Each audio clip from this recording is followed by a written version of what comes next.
Maybe it was that look in Charles Manson's eyes that convinced people to murder in his name. The late Vincent Bugliosi, who prosecuted and later wrote about Manson, called him a metaphor for pure evil.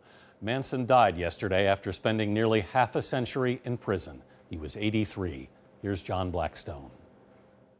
In his most recent prison mugshot, Charles Manson looked every bit the crazed killer who shocked and mesmerized America in the late 1960s. He led a cult that became known as the Manson family, casting a spell over followers with the kind of word games on display in a 1986 prison interview. I'm inside of you, man. I live inside of you. I'm inside every one of you. In 1969, on Manson's orders, cult members committed 7 savage murders in Southern California. If you're afraid of me, there's something wrong with you. Now that he's gone, there's still 3 people that went into our home that murdered my grandfather and his wife.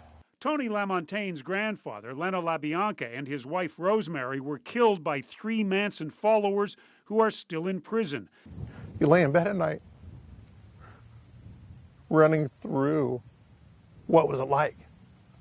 What happened? What was going through my grandfather's mind?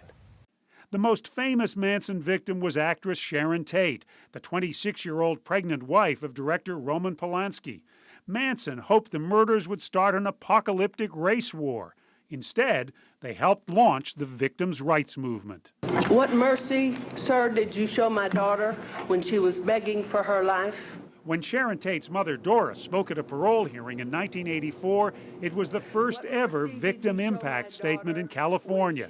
She was addressing Charles Tex Watson, one of the Manson family killers. What about my family? When will she come up for parole? When will I come up for parole? Can you tell me that?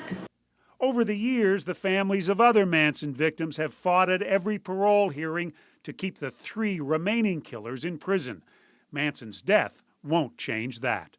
John Blackstone, CBS News, San Francisco.